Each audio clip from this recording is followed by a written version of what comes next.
Hey Jonah, thank you so much for joining us today on the ManageSpace podcast. I'm James McLean, a marketing analyst at Radius Plus, and one of the things that I love to do about my job is to get to connect with people like you in the industry and sort of discuss self-storage and the way that tech is kind of integrating with it and kind of what your vision is for the self-storage industry. Awesome. Thanks for having me. I appreciate it. I'm excited. Great. Can you tell me a little bit about yourself and about what you do? Yeah, so I'll try to tell the mini version first because I'm sure we'll get into some details. We got started about 4 years ago out of necessity. Um, did you hear some of that feedback? Yeah, It stopped. no worries though. So anyway, we got started out of necessity. I was working for a family office. They owned a bunch of retail real estate, stuff like Dollar Generals and Family Dollars and Walgreens and things like that. And we had an empty one go dark for a while and couldn't figure out what to do with it. It was in a relatively small town in East Texas. And so our first intro into self storage was how do we create cash flow out of an empty good building, but small building, 7,500 feet. So this is a tiny little footprint. And at the time, there were only a couple of pioneers in kind of the remote management or automation model. And so I modeled my first facility after one of those guys, and it went really well. It filled up in 7 months and was paying more than the Dollar General had been Wow. paying. And so we were like, well, that obviously worked. We should think about making that a business model, not just a one-off idea. And so we spent the next 2 solid years kind of using that one as a test bed for technology. We tried just about everything, except for maybe a few new things that have hit the market in the last, 24 months or something. But we tried every software, every hardware, every customer service tactic I could think of to kind of see what worked, so we could go build a business off of it. And then I say we, my business partner David and I, started building a team, started growing a business, raising money. And so we put together our first fund and did about 4 conversion projects in 2020. And then we immediately went to go raise more money, and we've done 10 so far this year. We've actually got 14 active development projects at the moment, all conversions. We really like conversions. So that's an amazing story. And a few questions I had to ask is a lot of people sometimes are hesitant to integrate different tech solutions into their facilities, but I Yeah. like how you said you tried just about everything. Um, was there any apprehension you had by trying these things? Like, was it almost like one step back to get 2 steps forward when you Exactly. try to integrate new processes? Because there could be hiccups along the way. Oh man, there's a lot of hiccups. Yeah, no, it was very purposeful. We set out to. There's a term in retail real estate. People say mailbox money, right? It's true triple net retail. You accept a check every month, and that's about it. They do the rest. We were like, how do we make mailbox money in self storage? And you're never going to quite get there. There's a lot more customer service and a lot more things going on in self storage, but we got pretty close. And so we knew it was going to be painful to try everything, to start over. We knew it would be painful on our tenants, but they bared with us as we tried different things. And once we found kind of the combination of software, hardware, some stuff in house, some tactics and stuff that was scalable, we went from there. But yes, it was painful. The most the most painful experience probably was the introduction of automated locks and digital locks. That really can frustrate customers when it's not going right. And there were many months where it didn't quite go right, whether that was a software integration issue, a physical, latch or hardware issue, whatever it may have been. We had to go through that in order to come out on the other side with a product and a model we knew was repeatable. So I'm not super familiar with like the whole digital lock thing. Is that like almost like a digital key code that you type in just to unlock the unit? Or Well, I don't know how you feel about throwing out brands, but I'm just going to throw out kind of what we do for the most part. So we've got a lot of different systems, about 7 different software and hardware integrations going in order to kind of create the customer experience that the customer sees. So from a customer's perspective, it's seamless. But from a operator's perspective, there's a few different pieces that we're parceling together to make it work. Every single door in our portfolio today has a no key latch on it, no key one latch. So that's both the front door, the gate, and then of course every individual unit. That no key one latch has been through a lot of revisions. The version that I have over here in my office is probably 4 years old, and I'm sure it's got lots of things they've done to it since. But our first implementation of that latch was, I'm not going to say the first one, but it might have been one of the first ones in Texas to go live. And so there was a lot of learning curve, both hardware learning curve as well as how it was going to integrate with the website, how it was going to integrate with the property management software, how the tenant's experience with it would be, how intuitive it was to use. All those things came out pretty strongly the first few months. Great. Was there ever any sort of like pushback on it? Like, I guess what comes to mind is like you started from a smaller market. You said like a smaller facility, and there's sort of like a personal aspect when people store their belongings. Like maybe in more dense urban centers, you can just set it and forget it in a large facility. But in a smaller market where people's more personal, they know you, they trust you to store their belongings. Was there ever any sort of pushback or people a little bit apprehensive to use technology to store things that are very important to them, that have a lot of intrinsic value in their units? Like, hey, I don't trust these facilities. Really. Not really. I mean, yes, there's a one-off, a situation where you've got a guy, an older gentleman that's just like, yeah, I don't like this kind of thing. I'm going to move down the street to the other facility that's old school. All right, I'm happily going to give up that one guy to create the flow and the automation that the rest of the facility is going to enjoy. But that's like 1 out of every 100 people, maybe, that just can't quite get over that. We're pretty heavy on trying to streamline processes. The other thing that we did simultaneously that probably was more pushback than the automation itself was switching to autopay. Every single customer's on autopay, 100%. And when we bought that particular facility that I'm talking about right now, probably 12%, 14% of the customers were even on digital payments at all. They were paying cash, check, money orders. And so that was probably the most pushback we got from people that were used to paying by check, and then suddenly, not only do you have to give me your credit card number, you're setting up autopay. That was not that took a little while. Now, most of my facilities start with 0 tenants, right? It's a conversion redevelopment project. So on day one, the customer comes in with that expectation, no problem. It's just when you have to change the customer's expectations from something they're used to, that's difficult. Got it. No, thank you for those insights. Now, we had another guest on here, Scott Myers. He's huge in the industry, and he mentioned that conversions are also something he really enjoys in terms of his development pipeline. And with development and acquisitions sort of seeing a downturn, and because of the oncoming recession, have you noticed more investors are excited for conversions? Existing properties, I think, just continue to add value and just turn into a profitable self-storage facility. You'd be amazed that most of the people. So I raise money all the time, right? I'm always raising money because we're wanting to do. I've got a team of 25 people here, and we're churning out 2 or 3 opportunities a month, and that requires a lot of capital. So I guess the point I was going to make is I'm amazed how many people I'm raising money from have never even thought of a conversion. It's like, what do you mean a conversion?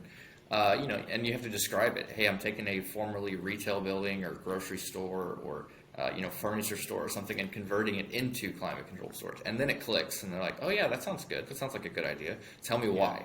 And so my thing is always there's 4 reasons I love conversions, and usually you get at least 3 out of the 4, at least in smaller markets. You might get 2 out of the 4 in a bigger market. They're typically a faster process. I can go from closing day to a grand opening much, much quicker than a ground up project. They're usually a much better building. You're getting a brick and mortar building on a hard corner, right? Instead of a ground up single story metal building, if that's what you're building. You may be building a multi-story or something, but you're getting a better location. Typically, you may find a great piece of dirt, but usually a grocery store has great visibility. It's established. There's lots of houses and lots of things around it. And then lastly, and probably most importantly, it's cheaper. A lot of times it's cheaper. I can get into that same building for $10, $20, even $30 a foot cheaper than I can build it. Not always, but most of the time. That's awesome. And I'm a big sort of advocate of conversions just because you're taking a piece of unused property that's sitting kind of vacant and you're turning it into something that's valuable to the community, valuable to people who live close by, as well as creating a business in the area. So I think that's also a big push for that. Yeah, we love conversions. We'll do ground up, but I'd say 90% of our stuff is conversions. Now, I remember you said you kind of touched on this, how you got involved in the self storage. You wanted to turn that property into something profitable. But what kind of drew you to self storage? Like what Oh brought you man, into the industry? that's the one. Just to be like trying to transparent, that's the one question that I'm like, I'm not really sure. I think it goes back to when I was a kid. My mom worked at a storage facility part time here and there, and so I got to see this facility up in Missouri, that huge, probably five, six, 700 unit outdoor facility, but old school, gravel driveways, wooden framed metal buildings, like uh, and it just seemed so easy. She saw four people a day, and everyone seemingly was paying. Who knows? Back then I was completely unaware of how it worked. But I thought it was a good idea, and so that was just something that popped in my head when I had an opportunity to do that. And thank God for the opportunity to basically use someone else's money to build a proof of concept that will never be more appreciated than it is now. As I'm going through this, I'm just thinking, man, I got the opportunity to take an idea and go build it without having to raise the money to try to do it and sacrifice that scary moment, right? Someone Yeah, else wanted me to go do it, that's a absolutely. blessing. But I think it goes back to that. I think it was just a little bit of a childhood impression in self storage, and an interesting, relatively easy business, because it needed to be easy because it was 3 hours from my office. I wasn't going to be out there every day, Yeah. and then on top of that, um, it needed to be remote. And I had heard of some guys in the industry, and there's only at that time in 2018 there really were only a couple that were doing anything worth talking about. And so I got to go visit one of those guys, and he was like a mentor, and really showed me how to do it. And we basically copied him the first time. Since then, it's gone through several revisions, and our model is definitely different today than it was back then. But it's essentially the same concept. Self-service. You're trying to create self-service for the customer. Right. And one thing I really admire about what you're saying is that you're very transparent about it. It was a process. It took a few renditions, few versions to get it right, to get a Very model that you could replicate and scale. And so, absolutely. with that in mind, from your position where you own and operate and manage so many facilities, from a reporting point of view, what are some metrics that you would kind of want to see on a high level, like at a report level, just easy to comprehend that maybe you don't have access to right now, like on your wish list? Down the line, so when people create Yeah. it, you know what I mean? I think it's because the data doesn't exist today. I'd say the one thing I'm excited to know, because today it's a hunch, is under this exact model, because no one's quite doing it at scale like this. People are doing it very similarly, but um, how many managers will it take to really scale this? How many facilities can a single customer service manager who's here in my office, taking the calls, feeling the things they need, changing out their auto pay card, moving them in, whatever the thing may be, how many facilities can a single person handle?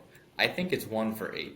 That's my hunch under Got this it. model. Now you need local help. Don't get me wrong. It's remote managed. It's not unmanned. We don't like the word unmanned. Uh, but at the same time, I think it's 1 for 8. But I haven't proven that yet, because I would need about 4 times the facilities I have to really scale that in a way to get good data out of it. And so, give me a couple more years. Great. Well, we'll circle back then. But no, I appreciate that. And to your point, you know, having this remote model is great because you can bounce around and keep everyone busy and make sure that the calls do come in at the same time. The customers don't have a wavering experience. Exactly, exactly. And people love it. I think we've changed customers' expectations. They really do appreciate the ability to serve themselves and help themselves to what they need in the moment that they need it. Regardless of that, what time of day it is. And that's actually probably the biggest impact that this thing makes, and the scalability is the ability to say, hey, you can rent a unit anytime you want, because we don't have to be there for you to do it. You get Yeah. off work at 7 o'clock. All my other competitor facilities in most markets are just closed. So come over here and rent a unit. You can move right in. That, That's that that's great. a big deal. I feel like you've created a system that kind of like wins for all parties involved. Like you can do it remote, you can manage it remotely, and the customer doesn't have any drawbacks in the experience. Like you said, access all throughout the day. Right, exactly. And similar to some of the other guys in the industry, you have to give them a person to talk to when they do need help. Yeah. So we make sure we offer that here in house with our guys. They're there 12 hours a day, 7 days a week or more to handle anything that may be needed. But it's such a small call volume of people that actually need help. Now, do We've you credit that because you've been able to answer a lot of their questions and like make a process where they shouldn't have too many questions for you? Yes, exactly. So by there's a number of things you do. Have a great website with everything very, very intuitive. That's the number one thing. After you've created a great website with a good rental process, find the pain points over and over and over and over. Over the last 3 years, we've been able to say, okay, this is something people call about a lot. Let's go figure out how we can answer their question before they ask it, right? And so we've been able to do that with good signage on site, with tweaks and updates to our software and to our website, with working with some of our vendors like the Noki product to make sure that the app is more intuitive and the questions that people were calling about the app were getting answered before they had to call and ask. And so now we're down to basically calls for real things like, hey, my credit card expired, I want to update it, and I'm on the road and I don't want to use your website, because you could do it on the website, but whatever. Or hey, there's a physical issue with the door, it's not closing, or whatever it may be. Those kind of calls make it through. But the number of calls that people do for, hey, do you have a 10 by 10? Basically, we don't receive that call anymore. That doesn't exist. So You can handle those with like the FAQ questions, or to your point, just things along the way. So yeah, or the website, right? As long as you make it easy enough, it's like ordering something on Amazon. It's very intuitive. People jump on and they just see, hey, there's a 5x5. That's how big it is. I understand that. It's got a quick little time-lapse video on someone loading up in 5x5. They can see what fits. They can make sure they're picking the right unit. And then the rental process is like 5 minutes. You're done in 5 minutes. So what is your role in the whole ecosystem now? Is it mainly focused towards like acquiring new properties, raising money, like you said, or do you still sort of play a hand in the management and operations side at all? Like, what's your day? Yeah, so it's a whirlwind. We're growing a business over here. So I've got a partner. He's an incredible partner. He's one of the smartest people I know, and we tag team it pretty well. But we both have our hands in every department to some degree. At one point, just 2+ years ago, we were doing it all, and now we've got professional construction managers and architects and title attorneys and all sorts of things in the office here helping us do it, and that's great because they're way smarter than we are. But we still have to manage the growth of the company. So he handles a lot of the operations stuff. He's got a background in software engineering, and he really gets some of the software tech side of things. I'm usually out raising money and working with my development team on the development projects and timelines. And then we're both in acquisitions all the time because we've at any one time we've usually got 3 or 4 things under contract, sometimes 4 or 5 things under contract. Got it. What is your biggest like pain point? Like, what aspect of that, all those like kind of responsibilities you just outlined, takes up the bulk of your time that you think that you would love to sort of create more efficiently right now? I think it's mostly just growing pains. I don't think there's anything I can point out and say, that needs to be corrected or addressed. It's just you're growing a team, you're getting people on board with the overall growth trajectory, and it's been fun. It's been a lot of fun. But we went again from having him and I trying to build a facility basically as a general contractor to having real general contractors in the office working for us, and that makes a night and day difference. Obviously, you're able to achieve so much more quickly. But the big picture is probably what I spend most of my time on, and making sure each department understands kind of the big picture, not just the little thing that we're working on that day. That shared vision, that always kind of improving your guys' like model and system, so it can be scaling and improving all the time. Yeah. So what would be some advice you have for people who are on the fence about getting into the self-storage industry? Obviously, it's unfavorable economic conditions right now, so some people are a little nervous to make any new business ventures or to invest in a project. Do you have any advice for people right now? I'm not. I'll just tell you where I'm at. I'm not afraid of the industry at the moment. Yes, it's an industry time. It's an interesting time. Interest rates are ridiculously high. Finding good debt on projects has been difficult. But we're excited about where it's going right now. Those people that maybe aren't as good of operators and they're kind of on the fence on whether they want to hold on to their asset in this troubling time. I'm ready to go buy those assets. So we're excited about the kind of where that changes. Those people that are ready to let go of their facilities over this next year as the market changes. But I guess the advice I would give somebody is don't be afraid to jump in. There's a lot of information out there that's free. People that will help you. Half of what we've learned is just people being nice and sharing information. This industry is really friendly. Go find a good developer you like, or go find a good operator you like, or a software company, and they'll give you a lot of free advice, and that's usually really good advice. I owe a lot of what our first model was to just somebody who let me basically copy what they did, and I'm going to be forever grateful for that first venture and being able to basically just copy what someone else had done, and that we knew would work, and it did. So. Don't be afraid of the industry. It's a great industry. It's really fun, and technology is bringing all sorts of opportunity to it. Great. Well, Jonah, thank you so much for being on the podcast. I loved hearing about your story. I really like your approach to it about always improving, integrating processes that helps everybody win. And thank you for that last little bit, too, for anybody who's on the fence. And feel free to reach out to Jonah, too. We'll include his information. You guys can get in contact. I'm looking forward to seeing where Smart Lock self-storage is in a couple of years. So. Yeah, we're in a few states now, but we'll keep it on the map. We'll show you where we're going. It's pretty exciting. Great. Looking forward to it. Thank you, James. Appreciate your time. Thank you so much. See you later.